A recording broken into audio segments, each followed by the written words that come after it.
Welcome to What's the Deal, JP Morgan's investment banking series on the Making Sense podcast channel. I'm David Rawlings, your host and country head for JP Morgan Canada. I'm thrilled to be joined by Michael Cembalest, Chairman of Market and Investment Strategy at JP Morgan Asset and Wealth Management. Michael, thanks for returning to the podcast. You're welcome. We're thrilled to have you back. We had you on the podcast middle of last year. But before we begin, why don't you just give the listeners a quick recap of your role here at JP Morgan? Well, I'm the chairman of Market Investment Strategy for the asset management business, which includes the $4 trillion or so under supervision on behalf of endowments, foundations, sovereign wealth funds, insurance companies, and pension plans, and then also for individuals up and down the wealth spectrum. It sounds like an important and daunting task. So thanks for being with us and sharing with us some of your views on the economy, markets, et cetera, as we enter 2024. So we were together about 6 months ago, and we talked about a number of themes, including the U.S. economy, currency diversification, decarbonization. Listen, many of those themes, I think, remain consistent today, but you've introduced a number of new topics within the Eye of the Market 2024 outlook. I'd like to spend time today focused on those topics. So firstly, I just thought the cover art was fabulous. It shows a bunch of bears actually landing on a bed of pillows, if you will, indicating potential for soft landing. I think that's probably a change in your thinking, and maybe you start there and walk us through what you're seeing. Yeah, 5 or 6 months ago, the leading indicators were all pointing down. They're still pointing down. It's just the trajectory of them is less bad than they were. Whereas a few months ago, it looked like maybe you'd have a recession, let's say 1 to 1.5% of GDP decline. Now it may be, if you get a recession, it's a pretty mild one. And what looks to be more likely now is a slowdown to something around 0 in the second quarter. But things are shaping up reasonably nicely for the Fed to be able to cut by mid-year. Consumer price inflation is slowing. Wage inflation is rolling over. It's taken a lot longer than the Fed had hoped, but it finally looks like some of those things are starting to pan out. In the report, you identify a number of leading indicators, but it's interesting that you said, well, our preferred leading indicator, which is ISM new orders, less inventories, is actually improving. Is that something you want to read into? The reason why it's our preferred indicator is because the ISM survey has a closer connection for investors with the bottom in the equity markets. So there's other indicators that look a little bit worse, but they tend to take place deeper into the economic cycle. So when you look back over the 7 or 8 post-war corrections, if you were able to identify a bottoming in the ISM data, that was typically the closest you could get to the bottom in the equity markets. So that's the reason why we spend so much time looking at it. Got it. And not to put you on the spot even further, but if you were to have a bias to a little better, a little worse, is your bias that it might even be a little better this year based on what you're seeing? I don't know. There's still a lot of softening in the pipeline related to a tightening of bank lending conditions and the lagged impact of higher interest rates, collapse in residential commercial housing activity, exhaustion of excess savings, things like that. But right now, the consensus is a very mild, soft landing with limited impact on the markets. And I would say that's pretty much priced in at this point. Yep, agreed. So let's shift and spend a little time on stocks and sectors. I think you did some good work as you looked at the Magnificent Seven, so to speak, and its contribution both to earnings growth, but also to performance of S&P. It sounds like you feel like that can continue. So why don't we start there and take it further? Yeah, nobody in my position wants to spend the bulk of their time on U.S. equity markets looking at 7 stocks, but that's where we are, right? They represent all-time highs in terms of their contributions to market cap and returns and percentage of earnings. And so the real question is, and has been for the last couple of years, are the valuations ridiculous or not? And the answer we come to is no. Now, whenever stocks are priced that richly in terms of multiples, there's room for them to go up or down a lot. But broadly speaking, if you look at free cash flow margins and earnings and other metrics, the multiple that these companies command looks sensible relative to how much more profitable they are than the rest of the S&P. And so I think the most important chart is the one that looks at relative PE multiples adjusted by earnings expectations. Sure, the PE for these companies is higher than the rest of the market. You adjust those two numbers for earnings expectations, and they look like they're priced very similarly. So there's actually an efficiency to this, which is that You pay higher multiples commensurate with earnings expectations. And that's why we included a 4-page section in the Outlook on antitrust, because unless that dynamic changes, it looks like strong will continue to get stronger and those 7 stocks will continue to outperform. Are these antitrust considerations related to the election cycle at all or independent? I think it's independent of that. Look, under the Trump administration, they started doing some antitrust investigations as well. I think this is less politicized than other things. Understood. Yeah. All right, let's spend a little time on some of the value. You've identified industrials and energy as 2 sectors that might have some value going into this year. How are you thinking about those sectors? Right. I'll touch on that. Let me just talk about the antitrust issue for a minute. I mean, there's lawsuits going on with most of them. And in my opinion, we need to watch this space really closely because Google is spending 40 to 50 billion a year or so ensuring that device manufacturers either only have their browser as an option or set it as the default option. On Android phones, you've got to use Google billing services. Amazon has a deal where if you want placement in front of Prime customers, you have to use Amazon fulfillment services. So we're getting closer with some of these DOJ and FTC lawsuits to where we might start seeing some of the business models have to change. And so anybody that's interested in this space, there's a 4-page section in the Outlook that's worth looking at because it walks through some of the legal issues. On industrials and energy, it's pretty straightforward. They're priced cheaply on a price to book and price to earnings basis versus the rest of the market. You've got an energy bill, a semiconductor bill, and an infrastructure bill. Most of those bills space out the spending over time. It's not like a stimulus injection in the next 18 months. But that said, in the world we now live in, countries are trying to reshore their supply chains. They're trying to reduce exposure on foreign governments for key supply chains in the renewable transition. All of these things contribute to more domestic infrastructure spending, which helps the industrial sector and the energy sector. The energy sector is a little bit of a special case. You could end up with a sector that has great cash flow generation, buybacks and dividends, but where the market never really rewards you as an investor with high valuations because of concerns over long-term stranded asset risks. And that's probably where we are. In our portfolios, we're happy to own energy as a value sector, and we're just careful not to extrapolate too much multiple expansion because it's unlikely to occur. But the energy sector from 2010 to 2018 was a train wreck of unprofitability, right? I mean, we look back at the major big ticket capital spending expansions of the last 30 years in airlines, casinos, and fiber optic cable, and they were all surpassed by the lack of profitability in the energy sector. Then everyone gave it up for dead in 2018, 2019, and ever since then, cash flow generation has been high. So it's been interesting to see how quickly that's changed. And I agree. You also spent a bunch of time on the new weight loss drugs and not just its impact on healthcare, but maybe broader impacts. Yeah. Maybe spend a minute there.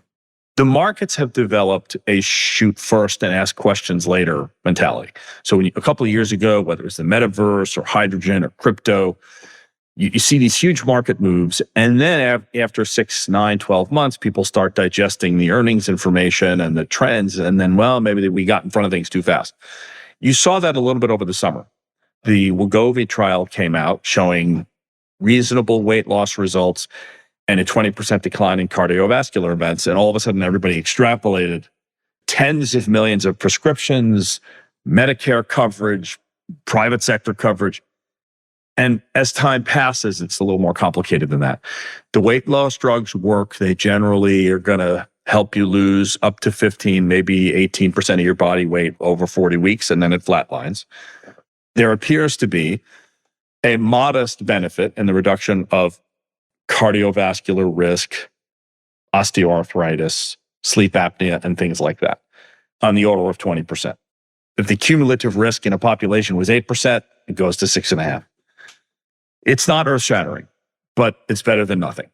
But there's a lot of questions as to whether or not Medicare, which currently does not cover these drugs, is going to cover them when the long-term health benefits are on the margin. So I generally agree with the market bidding up the valuations of these GLP drugs. because they'll be very successful against type 2 diabetes and obesity.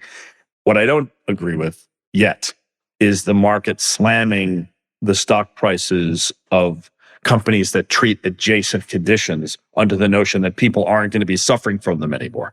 I think that goes way too far. There's about 8 or 9 trials currently ongoing, explicitly testing these drugs, not for weight loss and not for type 2 diabetes, but for a variety of other health conditions related to pancreatic issues, kidney issues, Parkinson's, Alzheimer's, heart attacks, strokes. And obviously, if one of those hits, it's a bit of a game changer. Yeah. No, I agree. And I think your point of sometimes we react quickly, the market reacts quickly and then pulls back once it has more data. Yeah. An example of that is the insulin manufacturers. They got crushed a few months ago. Now they've come back because the markets are like, well, wait a minute. Let's see how long it's going to take to roll this stuff out. Yeah, I totally agree.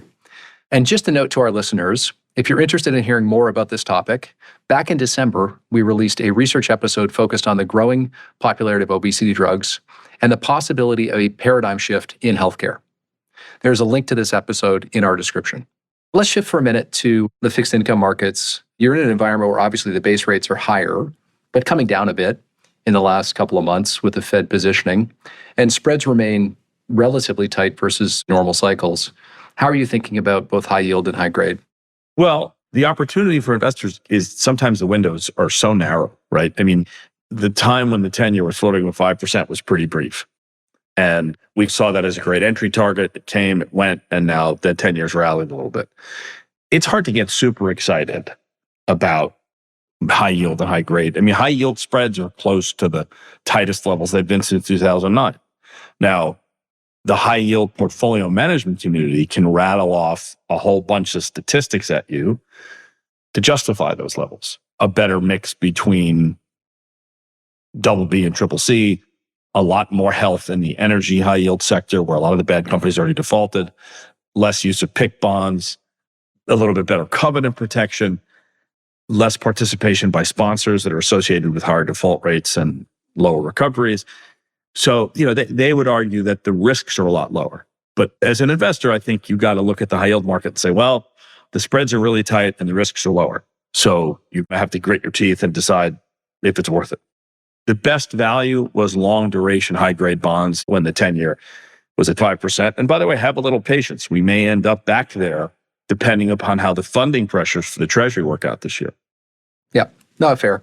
And I think that when I look at your recommendation for investors, I think it's clear that there is a diversified approach this year. So, to your point on equities, there are going to be opportunities in equities, but cash actually feels pretty good still.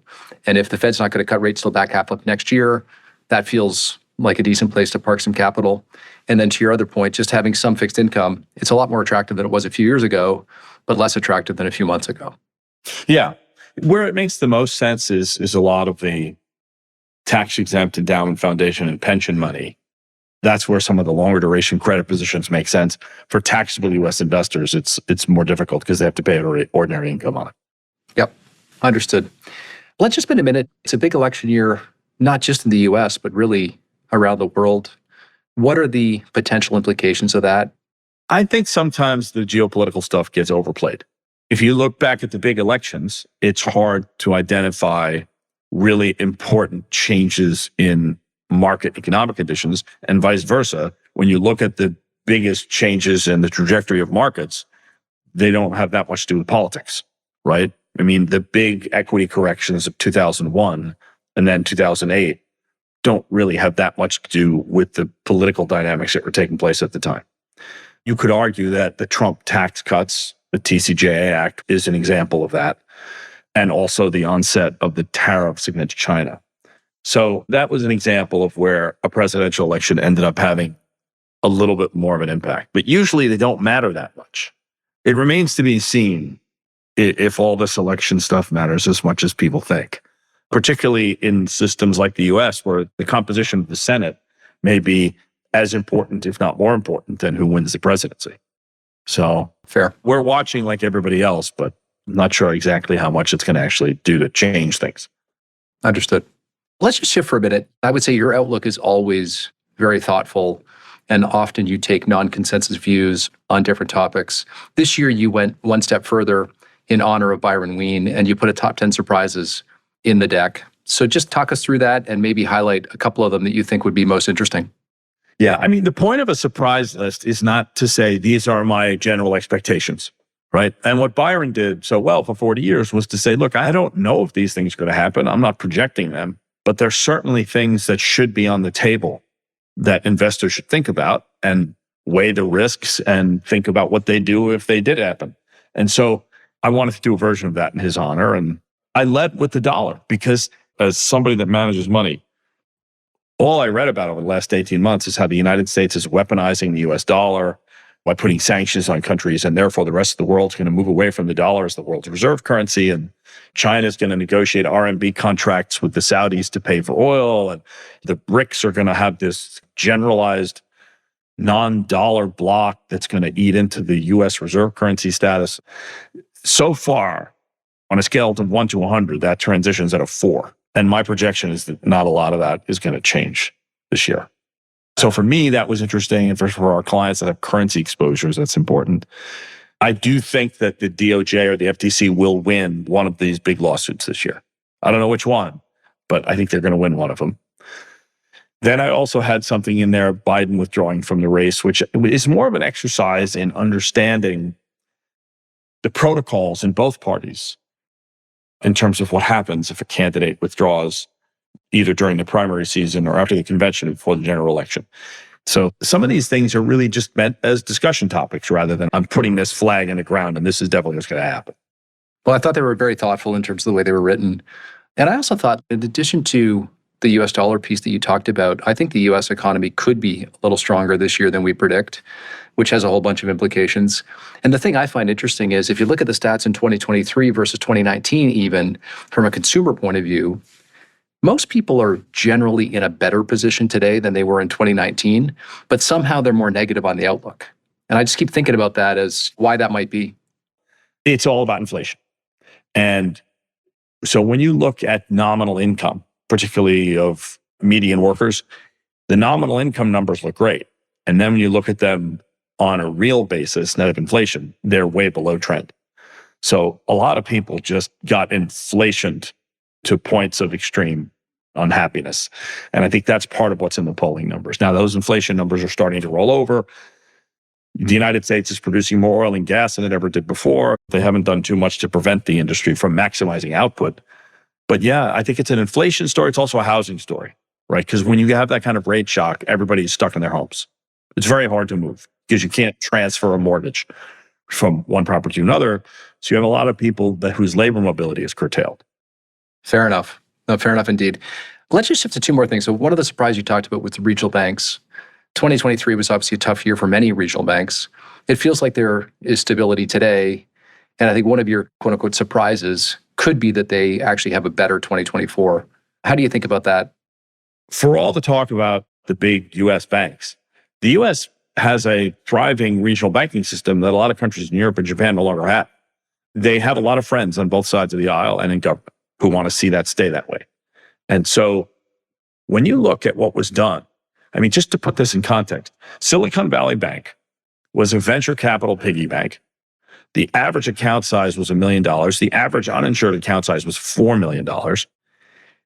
Its loan book rose and fell with the IPO calendar.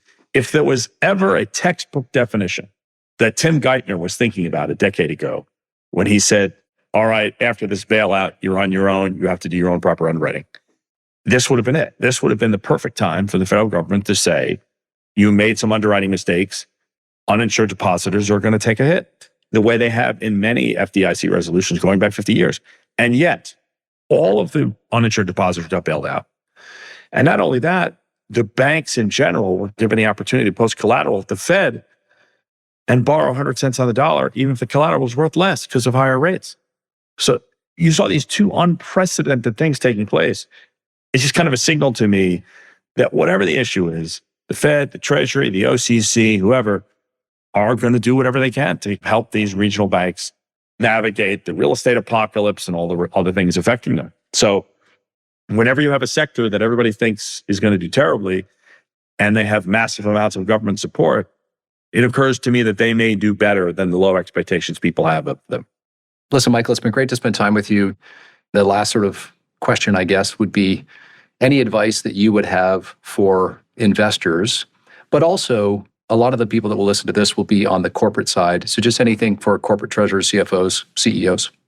So we had this inflation spike, right? The Fed obviously underestimated the ammunition and unspent gunpowder potential of all this fiscal and monetary stimulus. You get the explosion in inflation, and now it's rolling over. Supply chains are normalizing. Used car prices are coming down. So now we're on the back end of the inflation.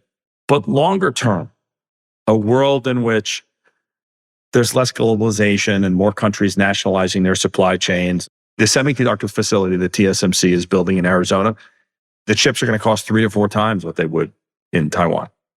You and I have talked about this before, but in a world of a lot of renewable energy, you have to still build and maintain all this backup thermal capacity in the form of natural gas combined cycle plants. Somebody's got to pay for that. Taxpayers, ratepayers, doesn't matter. So a deglobalizing world that is simultaneously trying to go down an expensive renewable transition, that's going to be inflationary. So my advice to corporate treasurers is watch what happens here. But as you start getting closer to the 10-year at 4%, that's probably as good as it's going to get. And then as you roll out over time, I think you're eventually going to start to see that 2% target at the Fed turn into 2.5 or 2.75. Great. That's very interesting. I mean, it hasn't happened yet, but it does feel like there's a lot of structural pieces, as you've identified, including an aging workforce that will lead to a more inflationary environment over time. Yeah. Awesome. Michael, as always, such a pleasure. Thanks for spending time with me. You're welcome. So long. Thanks for listening to What's the Deal? If you've enjoyed this conversation, we hope you'll review, rate, and subscribe to JP Morgan's Making Sense to stay on top of the latest industry news and trends. Available on Apple Podcasts, Spotify, Google Podcasts, and YouTube. To stay ahead of the curve, sign up for JP Morgan's In Context newsletter, packed full of market views and expert insights delivered straight to you. To subscribe, just visit jpmorgan.com/in-context. This material was prepared by the investment banking group of JP Morgan Securities, LLC, and not the firm's research department. It is for informational purposes only and is not intended as an offer or solicitation for the purchase, sale, or tender of any financial instrument.